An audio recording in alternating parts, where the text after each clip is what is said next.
Buenos días compañeros, buenos días ingeniero. Mi grupo está conformado por Astrid Carolina Sepúlveda, Luisa Fernanda Prada, Omar David Kammerer y quien les habla, Joan Sebastián Arciniegas. Hoy le venimos a exponer sobre la ampliación, adecuación y o remodelación del Estadio Manuel Murillo Toro de la ciudad de Ibagué. Esta propuesta de la remodelación y adecuación del Estadio Manuel Murillo Toro se da gracias a que en el 2014 se da a conocer de que la ciudad de Ibagué va a ser escenario de los Juegos Nacionales para el 2015. Estos Juegos Nacionales se vienen realizando cada 4 años. Según el cronograma, sería el próximo en el 2016. Se adelantó un año y quedó para aproximadamente finales del 2015. Las remodelaciones y adecuaciones que se le iban a realizar al estadio eran sobre la estructura y el campo de juego. Estas obras abarcan tales como tribunas, techo, reforzamiento de estructura, nueva silletería en la parte oriental y occidental, una ampliación del campo de juego y cambios en el sistema de drenaje y la grama. Esto solo en el interior del estadio, ya que por fuera del estadio no se realizaron ninguna obras. Hablando un poco sobre los plazos y costos del contrato de interventoría y el contrato de obra que están publicados en el SECOT, más adelante les vamos a explicar un poco sobre eso. Para el contrato de interventoría tenemos un plazo de 8 meses por un valor de más de 600 millones. Para el contrato de obra tenemos un plazo de 6 meses y un valor de más de 13.000 millones. Ya para finalizar esta introducción, si nos podemos saber un poquito el tiempo de esta obra, que va desde marzo con un plazo de 6 a 8 meses, y viendo todas las adecuaciones y remodelaciones que le tienen que hacer al estadio, pues vemos que el tiempo es un poquito corto. Posiblemente el estadio no va a estar listo para el inicio de estos juegos. No hay colombiano que no sepa que la corrupción en Colombia ha llegado a niveles escandalosos, bastante más altos que los promedios internacionales. Y ello en un mundo en el que en todos los países las más variadas, enormes y descaradas corruptelas son el pan de cada día. En esta oportunidad, el escándalo tiene que ver con el millonario contrato de obras 078, cuyo objetivo contractual era la remodelación, adecuación y ampliación del estadio de fútbol Manuel Murillo Toro de Ibagué, por un valor aproximado a 13.300 millones de pesos, que se pagaron entre el 2014 y en el 2015. Siendo el SECOT el lugar donde vamos como veedores a revisar todos estos procesos, vemos que carece de información. Esto quiere decir que altos mandos, funcionarios públicos, se prestan por unos cuantos pesos para tapar todas las ilegalidades que cometen unas cuantas personas. En este caso, documentos que encontramos a la luz pública fueron el acta de inicio, tanto de obra por interventoría. En estas actas encontramos información básica como es la clase del contrato, el contratante, el contratista, sus debidos representantes legales, contactos, objetivos de contrato, el plazo, valores, y por último la firma y los acuerdos a los que las personas que contratan desean llegar. Asimismo, y fuera del proceso de análisis, encontramos la información frente al contrato, avisos de verificaciones, audiencias adicionales y prórrogas de los estudios y diseños para esta misma obra. Y por último, se encuentra la resolución de adjudicación de la interventoría y asimismo los pliegos de condiciones definitivos. Esta ha sido toda la información que se ha encontrado frente al caso, quedando bien expuesta que es un acto grande de corrupción tapado por unos cuantos para evitar que salga a la luz pública lo que día a día se vive en nuestro país. La Fiscalía realizó 7 nuevas imputaciones por irregularidades en el contrato para la remodelación del Estadio Manuel Murillo Toro de Ibagué. Entre los imputados se encuentran 5 particulares y 2 servidores públicos, por hechos relacionados con el contrato de obra para la ampliación, adecuación y remodelación del escenario deportivo. Los delitos imputados fueron contratos sin cumplimiento de los requisitos legales, intereses indebidos en la celebración del contrato, cohechos por dar un ofrecer, falsedad en documentos públicos, falsedad en documentos privados, fraude procesal, cohecho propio y peculado por apropiación. Estos fueron algunos delitos los cuales fueron anexados en la plataforma de SECOV. Tal vez directamente no se encuentran relacionados a algunos documentos, pero principalmente se encontraron algunas falsedades en documentos y algunas cláusulas o pólizas que no se cumplieron debidamente en el proceso. De los procesados tenemos a Mario Fernando Espitia Sánchez, el cual es el representante legal de la Unión Temporal Murillo Toro, Jesús Octavio Acosta, representante legal de la constructora AIC, y Luis José Cortés Franco, director de la interventoría de la constructora. Estos dos fueron los que implementaron la interventoría en la obra y se puede decir que fueron uno de los implicados en estos actos de corrupción. Tenemos a Fernando Aljure Naranjo, representante legal principal de la Unión Temporal Murillo Toro. Tenemos a Leonardo Alexander Valero y Mauricio Campo de Cario, que fueron algunos asesores privados que se implementaron en la obra de la investigación. Tenemos a Federico Cardona Pavón, representante de Río Arquitectura y socio de la Unión Temporal Murillo Toro. También tenemos a Carlos Eberto Ángel Torres, el cual representa el Instituto Municipal para el Deporte y la Recreación de Ibagué. En el SECOV también podemos encontrar documentos los cuales fueron documentos adicionales del contrato de presupuesto de obra.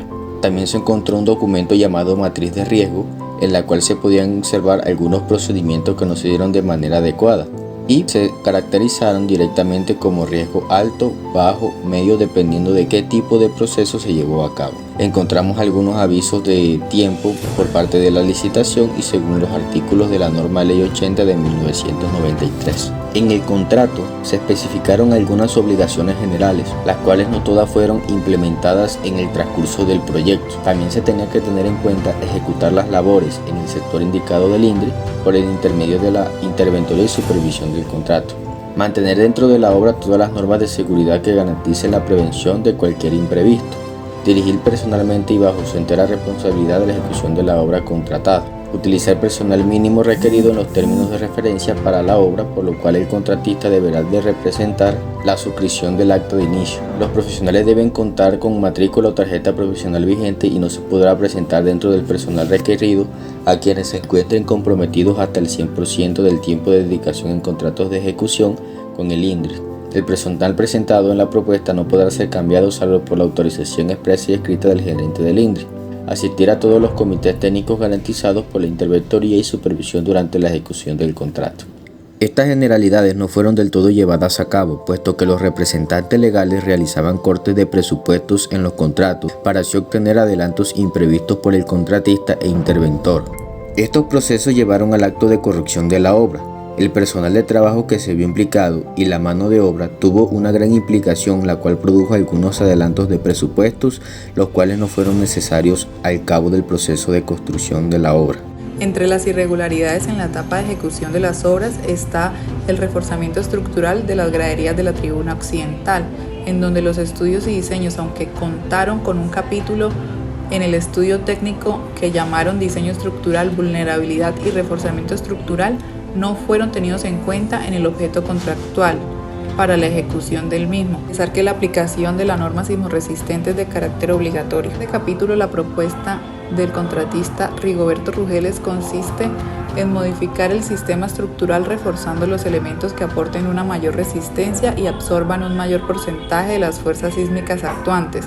Se elige entonces reforzar los pórticos existentes ampliando su sección e introduciendo riostras metálicas que tienen la ventaja de tener un peso propio menor para transmitir al cimiento existente y permitir una rápida ejecución si se compara con la alternativa de encamisar las secciones actuales de concreto. Se infiere que la planeación del proyecto estaba alterada, se nota la irresponsabilidad al omitir los estudios previos y tomar a la ligera decisiones para quitar actividades que debían haberse ejecutado por su importancia. Irregularidad fueron los sobrecostos, ya que se pagó 2 veces la misma actividad, provocando un aumento que costó alrededor de 80 millones de pesos. Evidencia que a la falta de planeación se le suma la falta de seguimiento y control por parte de la entidad contratante, representada en este caso por la interventoría constructora AICSA, que permitió que se pagara 2 veces por ajustes y revisión de diseños. Entonces, ¿cómo se puede entender que el contratante termine pagando por estas actividades cuando en el contrato de estudios y diseños quedó establecido que este tipo de trámites corrían por cuenta del contratista de los estudios y diseños,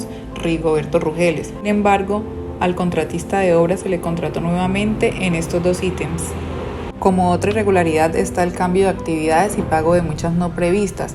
Aquí se observa igualmente inconsistencias de planeación, pues se cambiaron muchas actividades y se pagaron muchas otras no previstas, evidenciando pues el poco ejercicio por la interventoría y la supervisión del contrato, ya que como sabemos el contrato fue adjudicado a la Unión Temporal Murillo Toro por 13.308 millones de pesos, pero fue adicionado en 1.203 millones de pesos, que supuestamente fueron invertidos en la pista atlética al hacer traslados supuestamente para el reforzamiento estructural de la tribuna oriental y laterales que no estaban contempladas. Para la veeduría revisar, al parecer cuando se dio inicio a la obra no se tenía claro qué era realmente lo que se pretendía hacer, puesto que no hay otra explicación para que dentro de la propuesta inicial figuraran 135 actividades o ítems que tienen un valor de 4.137 millones de pesos, que corresponden casi al 31% del valor total del contrato,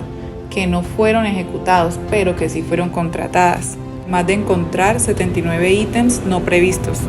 Bueno, entre los errores técnicos funcionales se encuentra la silletería oriental, ya que aproximadamente como 6.000 sillas fueron instaladas sobre una gradería que no es apta para este fin. Sus dimensiones entre gradas no permitían su instalación, ya que no cumple con las distancias requeridas, al igual que 800 sillas instaladas en el costado occidental. Solo instalaron silletería altamente inconveniente y sin el cumplimiento de la norma NSR 10, sino que además con costos por encima de los contratados originalmente. Otra irregularidad ocurre con los hallazgos fiscales, en donde de acuerdo con la información pública por el periódico tolimense El Nuevo Día, con respecto al estadio, la Contraloría de Ibagué deberá recuperar recursos propios del municipio por un valor de 879 millones de pesos, producto de un presunto detrimento de 1.972 millones de pesos, detectado en el pago de mayores cantidades de obra. Cuanto al contrato de interventoría, la Contraloría determinó hallazgos por 112 millones de pesos porque se pagó personal profesional y técnico que no estuvo vinculado a la obra. Por último, como conclusión a lo anteriormente dicho, tenemos la irregularidad por prevención, control y vigilancia deficiente.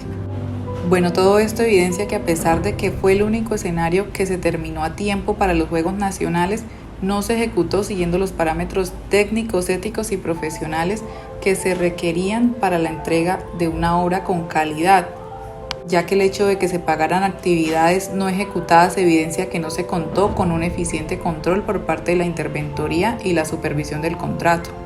De igual manera se aprecia cómo la función preventiva de los entes de control no se manifiesta a tiempo, lo que es una enorme falla para el sistema de contratación y ejecución de obras públicas. El IMDRI de Ibagué cuenta con un presupuesto oficial de 646.153.846. En este pliego se le advierte a todo proponente que no podrá sobrepasar en su propuesta el presupuesto oficial anteriormente señalado, y pues si esto pasa, la penalización será el rechazo de esta misma propuesta. Plazo de ejecución del contrato: tenemos un plazo de 8 meses. Justificación jurídica y modalidad de selección: esto nos dice que el tipo de selección que se realizará para llevar a cabo la contratación será por el concurso de méritos. Formas de pago: el INDRI otorgará un anticipo equivalente al 20% del valor total del contrato. Seguido a esto, se pagará al contratista el valor restante del presente contrato mediante el recibo de actas parciales de acuerdo al avance que presente el contrato de obra. Y para finalizar, se hará un último pago correspondiente al 10% del valor del contrato, para lo cual el consultor deberá presentar las actas de liquidación, tanto del contrato de obra como el de la presente interventoría. Como pequeña nota nos dice: en el eventual caso que llegue una propuesta en un sobre abierto, el INDRI la recibirá, pero no se hace responsable de su contenido y confidencialidad. Vigencia de la propuesta: la propuesta deberá permanecer vigente por un periodo de 120 días calendario a partir de la fecha de cierre del proceso. En todo caso, los proponentes se comprometen a mantener vigente hasta la fecha de selección. Durante este periodo, el proponente no podrá retirar su propuesta ni modificar los términos o condiciones de esta misma. Indicadores de capacidad financiera. La entidad requiere ciertos indicadores que miden la fortaleza financiera del interesado, como son los siguientes: índice de liquidez, índice de endeudamiento, razón de cobertura de interés y por último, índice de capital de trabajo. Experiencia específica. El proponente deberá acreditar la experiencia específica mediante la presentación de un contrato iniciado y terminado en los últimos 8 años anteriores a la fecha de cierre del presente proceso. Será válido el contrato que esté inscrito en los siguientes códigos: edificios y estructuras comerciales y de entretenimiento e ingeniería civil. Rechazo de la propuesta. En esta parte hay varios ítems en los cuales simplemente les voy a dar algunos. Cuando se establezca que el proponente no cumple con los requisitos habilitantes establecidos en el pliego de condiciones. Cuando la tarjeta profesional, siendo obligatoria para ejercer la profesión de alguno de los profesionales, no se encuentre vigente a la fecha de presentación de la oferta. Cuando cualquiera de los profesionales propuestos sea presentado para 2 propuestas diferentes o más, en cuyo caso se rechazará todas las propuestas que contengan dicho profesional.